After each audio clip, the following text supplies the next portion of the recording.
some typical errors or misunderstandings and such. So we're going to be focusing on certain different common errors that we make when creating leases, filling them in. So hopefully this will help you guys in filling them out properly. So what I'm going to be doing is I'm going to be using a lot of sample forms that I modified and edited for this particular webinar. Again, this is a typical residential lease agreement. A common question that I always get asked as a mentor is, who's responsible for generating this lease agreement? Typically, it's supposed to be the listing agent who's supposed to supply this, since the landlord is the one that's going to be, allowing the tenants to live in the house. You could presume that they want to write the listing agreement. I mean, the lease agreement. But there are a few times where some listing agents say, go ahead and you do it. If that's the case, then you can probably focus on your own client's best interests and put it again, something that they would love to see. For example, instead of charging $35 for a bounce check, maybe you can put $25. So, of course, I'm sure the landlord might not like that, but hey, they told you to write the lease up first. Okay, so again, this is the components of a residential lease agreement. Of course, you have the landlord name, tenant name. Now, one thing that this is kind of a little bit similar when you're doing 1-to-4 contracts. It does have a legal description that you need to place in here. But one thing that's very important, similar to the 1-to-4 whenever you're buying a house, is make sure that the non-realty property items is listed. So if there's a refrigerator or washer and dryer when the tenants went to go see the house, make sure that you do put it in the agreement, and be very specific. Don't just say refrigerator. Kind of describe the refrigerator or describe the washer and dryer. If it's a white Kenmore washer, then go ahead and write white Kenmore washer and dryer, for example. So I'm going to be jumping a little bit because I know we only have 20 minutes, but I'm highlighting certain things that I notice in me training new agents, some typical confusions or typos or things that they're not sure about, especially in particular paragraph 5. There's a lot of confusion about the prorated rent, for example, and I get a lot of questions asked here is, hey, how do we write this particular paragraph 5? Typically, paragraph 5 has 2 sections. One is the monthly rent itself. When is the monthly rent going to be paid? So in this particular case, April 12, meaning that's when the lease commences.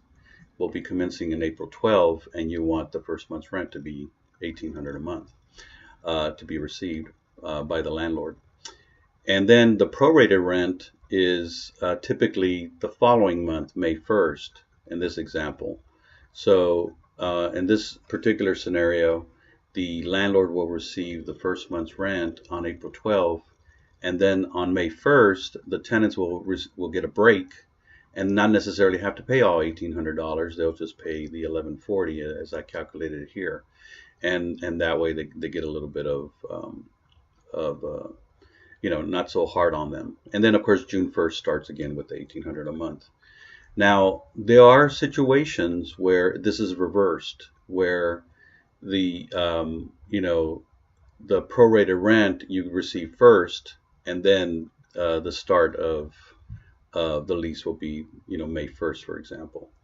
The reason why we write it typically this way is because all the agents, all the realtors that were involved in the transaction, they like to get paid first, the commission, and they don't want to wait till May 1st to get the commission. Because if you write it the opposite way, the flip way I call it, then you have to wait till May 1st to get paid. Some landlords will do that. But in the way this is written in this scenario, since the landlords received the $1,800 and our commission between the two agents is split 50-50, we tend to get our commissions faster. Now the prorated rent, the way it's calculated is, for example, the month of April has 30 days. So I have here in red 1,800 divided by 30, which comes out to $60 a day. Think about the $60 as sort of like when you're going to go to a hotel room and you're going to pay for the night stay in a hotel. So think about, they charge per night. Of course, it's $60 is not bad. But then you have to multiply it by the number of days that the prorated rent started, which was April 12th. So from April 12th through the April 30th is 19 days. So you have to count 12. April 12th is day 1. April 13th is day 2. And so on and so forth until April 30th. And you actually count it with your fingers, 1, 2, 3, all the way to 19 days. And then you do 60 divided by 60 times 19 equals $1,140. So that's how you calculate a prorated rent. Okay. Again, what's important too is make sure place of payment is in there. Let me look at some other things. Okay, occupancy. I see this sometimes blank, or sometimes it's only the kids. It's very important that you list every single person that's going to reside in that household.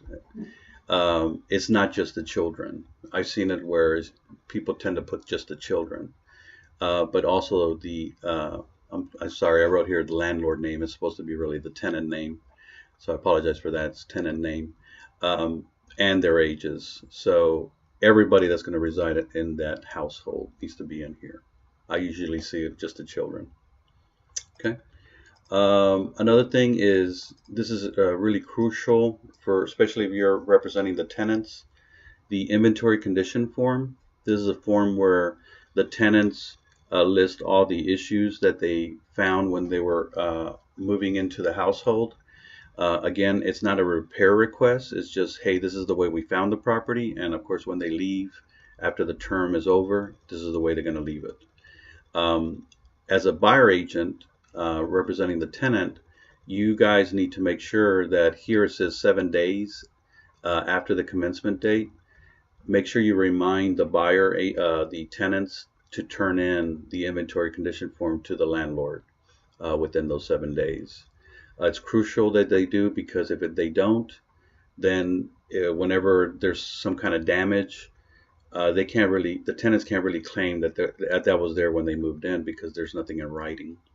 I also typically tell the tenants to take pictures of the damages when they moved in and date those pictures. So like that, in 2 years, 3 years, people tend to forget, landlords tend to forget, and they can say, hey, this is the way it was when I moved in. So it protects them. So make sure you focus on that with, emphasize that with your tenants. Another thing that I noticed that us agents tend to forget to select is if smoking is permitted or not permitted. I see this a lot where it gets omitted. Please make sure it's in paragraph 17F to ensure that you select one of them. So make sure you do that.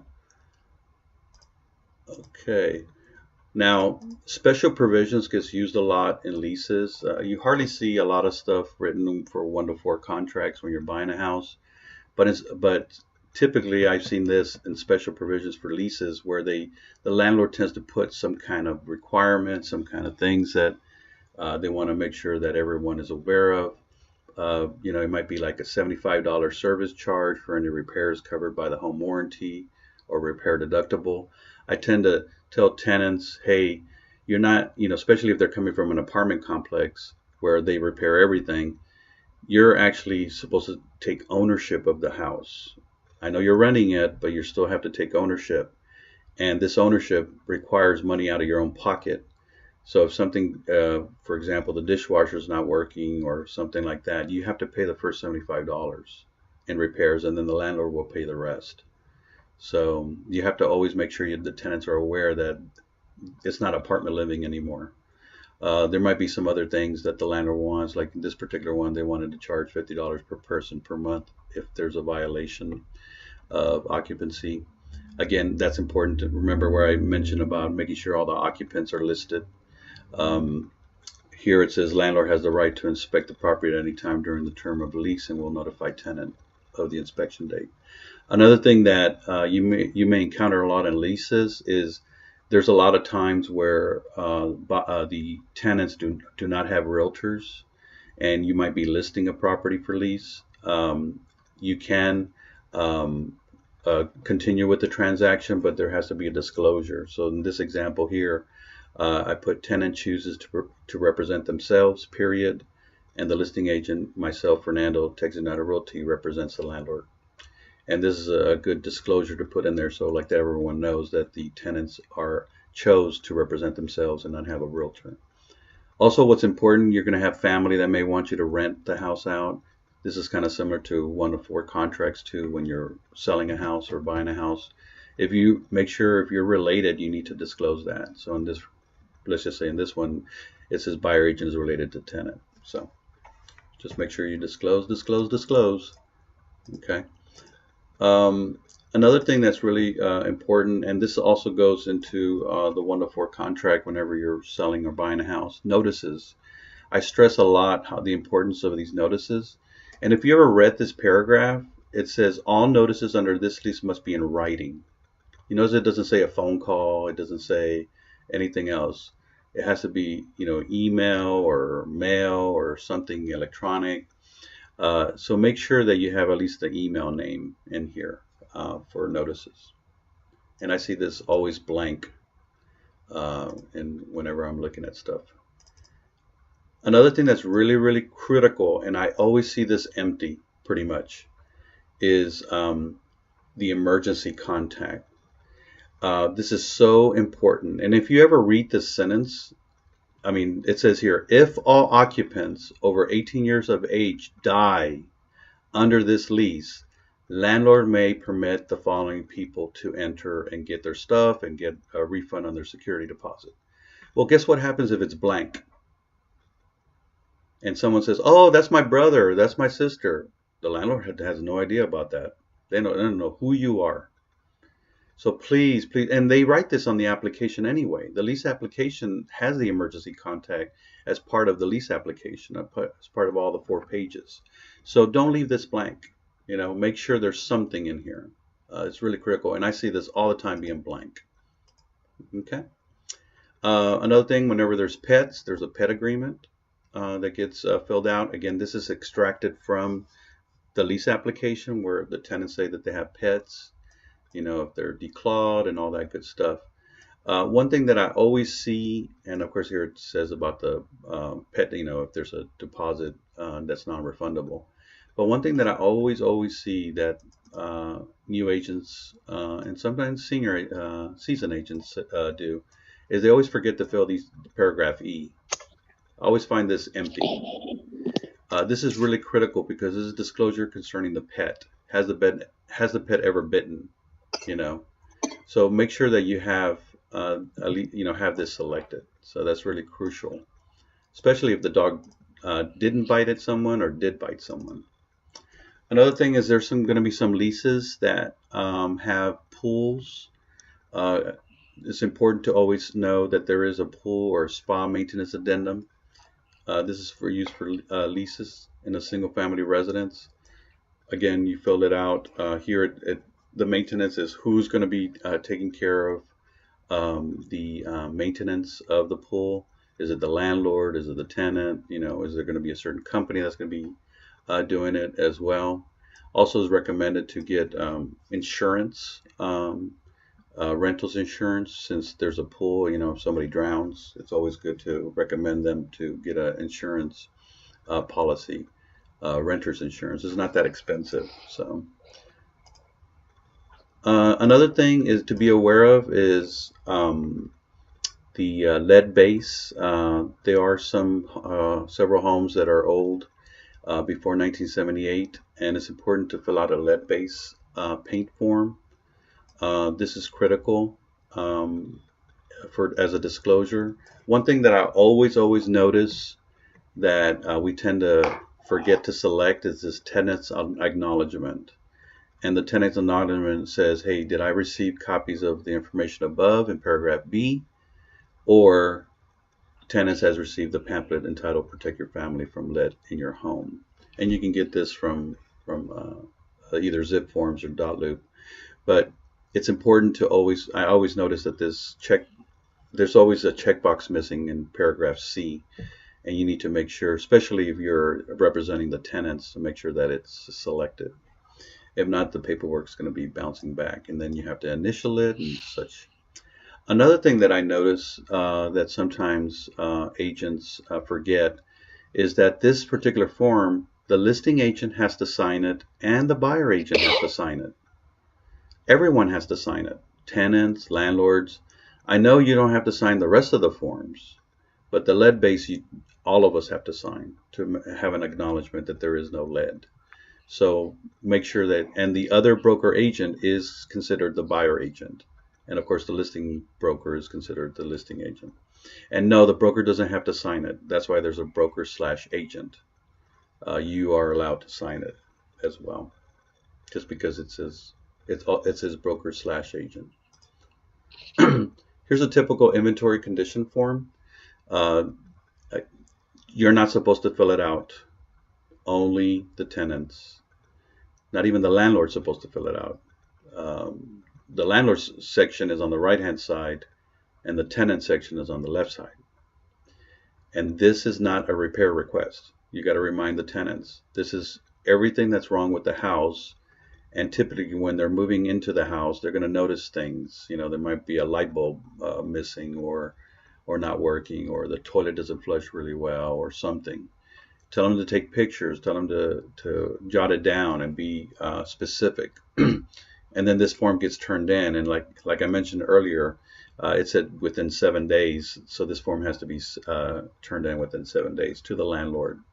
Now they can send it to you, and then you can send it to the listing agent and such. But by that time, they're already speaking to the landlord directly, because it's been already 7 days, and you've moved on to something else, and everybody's moved on. You got your paycheck, your commission check, and it's better if the tenant communicates with the landlord anyway.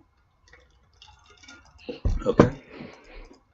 And then the only person that signs it at the time is just the tenants here at the bottom. Another thing that's important is to make sure that if they receive one key, they return one key. If they receive a mailbox key, they return a mailbox key. Security cards, there's garage door remotes. These things can cost a lot of money if the tenant loses them. Sometimes a key, the landlord might charge $25 to $35 just per key. So this is all money.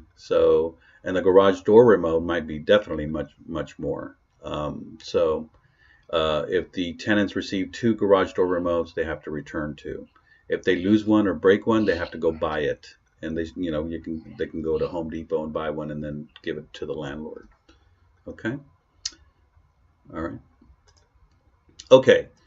So everyone's familiar with the information about broker services, but one thing that I wanted to make a note here is that if for some reason the tenant is representing themselves, Rick Rogers likes it, besides putting it in the special provisions of the lease agreement, he also wants you to edit the IABS and insert tenant chooses to, as you can see here at the bottom, tenant chooses to represent themselves, listing agent Fernando represents the landlord only, and then he wants another initial. So besides initialing here in the normal spaces of the IABS form, he also wants an added sentence where you can initial it. Some people ask me, how do I edit the IABS? There's some editors out there. I have my own Adobe editor. It costs me $15 a month. It does a lot of stuff for me, makes my life easier. But I'm sure there's some other $5 ones, or sometimes there's some free ones, I think. But you can probably do it also in Zip and dot loop as well, by doing add text and such too. So there's a lot of different ways to edit. But Rick requires this statement as well. And this IABS is only for the tenant themselves. Okay. If you're representing the landlord, and the tenants representing themselves, you're going to have 2 IBSs. One IBS for the landlord, a normal one without this clause disclosure, and then another one for the tenant side. Okay. All right. Lastly, the W-9. You should have an access to this. On the shared drives with your mentors. You can ask Rick for a copy. This W-9 is from Texas United Realty. As you can see, it says Quick Close Properties LLC, DBA, doing business as Texas United Realty. I know it's a little confusing sometimes, but this is what you deliver and send to the listing agent when you're representing the tenants. If you're representing the landlord and you're the listing agent, then the buyer agent is going to send you their own W-9. So there's 2 W-9s. It depends on who's doing what. Again, let me repeat myself. This W-9 is if you're representing the tenants and you have to send it to the listing agent. If you're the listing agent, you don't use this W-9. The buyer agent will send you their own W-9 from Remax or Keller Williams or whoever it is. Okay? It's already signed. Another thing is this is dated January 1st, 2019. So next year, when it's January 1st, 2020, Rick will update and replace this form with a new form. Every year he has to sign it. Okay. There are times where a broker from the other side in the lease sends you something like last time I got one from January 1st, 2017. And that's a no-no. That's not acceptable. So I had to tell the buyer agent to send me a new updated W-9. Okay. All right. So that's pretty much my pitch. Looks like I have 7 more minutes, and I can either talk about something else here, or I can open it up for questions.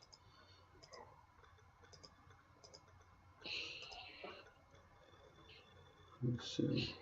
Oh, while we're waiting to see if anybody has any questions, typically the leases are 1 year, and sometimes I notice that some agents will put, like in this example, they might say December 15th, and then over here they put December 15, 2018, for example.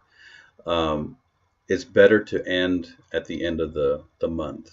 Okay, so that's just sort of the norm. So even though over here you start in the middle of a month,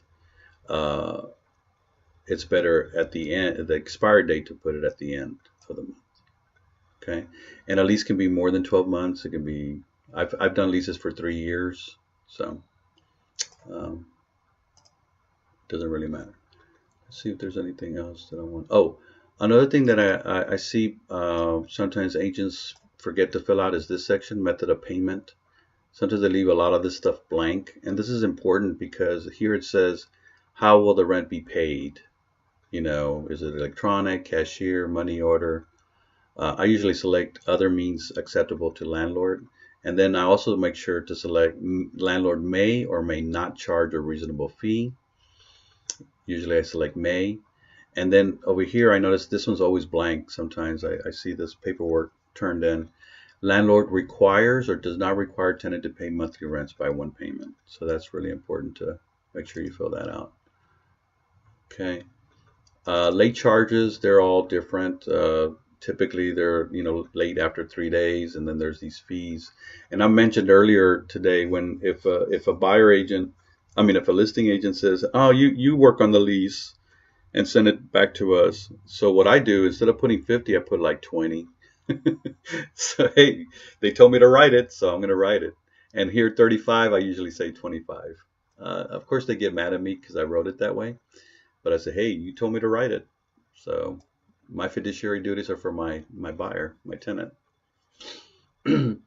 Also, I notice too sometimes that the lease agreement, this section is kind of empty at times because the landlord doesn't accept pets, and there is no pet agreement. This you still need to fill out because they're not talking about they're allowing pets. if you read this paragraph, it says if tenant violates this paragraph 9, landlord may take all or any of the following actions. This is just saying if they lied to the landlord and now they have a pet, this is what's going to happen. $250 charge plus $10 a day. So even if they're not accepting a pet, this is just a violation of if they another. And this also is let's just say that they had one pet only, and then they added another pet. Well, that's a violation. They have to ask the landlord first before that happens. Okay. Okay. So any questions before we wrap it up?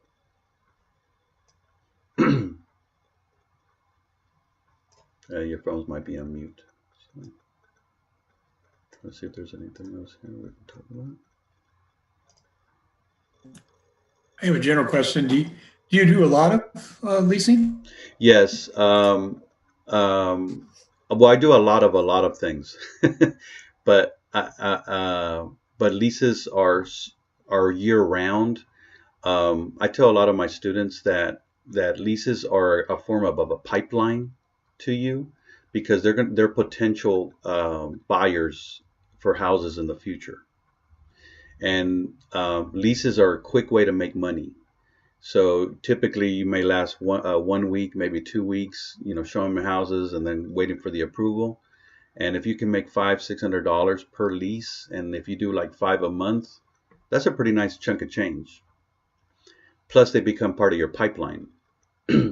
So in 12 months to 18 months, they may say, hey, guess what? We're ready to buy a house. And what I highly recommend you guys do is whenever you're helping somebody on a lease, ask them have they been pre-approved to buy a house. Of course they're going to tell you no. They're scared or they know that they can't. Tell them it doesn't hurt for you to try. I have some people, or you can go to your bank, ask them to get pre-approved, that you would like to get pre-approved to buy a house. While they're waiting for that, you can still help them find a house for lease. And tell them just try it. If they say no, ask them why not. What is it that I need to do in order to buy a house? And then the banks or whoever they're working with is going to say, oh, you need to pay off this student loan. You need to stop paying late on this, payment. And now they have an action plan. Now, while you stick them in a house for lease, that whole year they can be repairing their credit, paying down their student debt or student loans or what have you. And then when the year comes up, you contact them 2 months before the lease ends and say, hey, how's it going? Just checking in. Your lease is going to be over in 2 months. Have you guys thought about renewing the lease, or y'all thinking about buying a house? And they say, you know what? We're thinking about buying a house. Let's get you pre-approved again. Let's follow that process and see if everything you've done so far, you've accomplished. And that's happened to me where that 1 year lease became a buyer. So hopefully that answered your question. Uh, is the marketing to potential tenants, is that included in your Dropbox folders? In my Dropbox folder, you mean the shared drop folder you're talking about? Yeah, the shared stuff in the marketing folder or someplace. Do you have like, what are good ways to market to tenants? Since I've really been a tenant in my life, I don't know much about it. Yeah. I don't have one of those, but that's a good idea. Actually, I can add that. I keep on preaching it. I should write it down. But that's a good feedback. Okay, thank Yeah, you. yeah, thank you. Any other questions? Hey, it's exactly 9 o'clock. 20 minutes. Well, I hope this was helpful. I really appreciate everybody's time. If there's no other questions, we can wrap it up.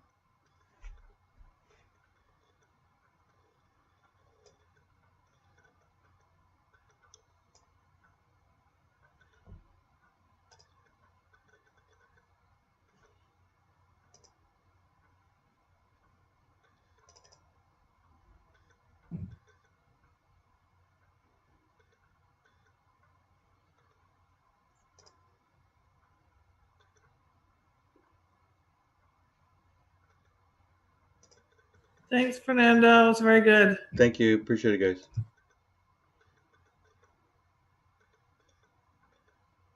Thanks, Fernando.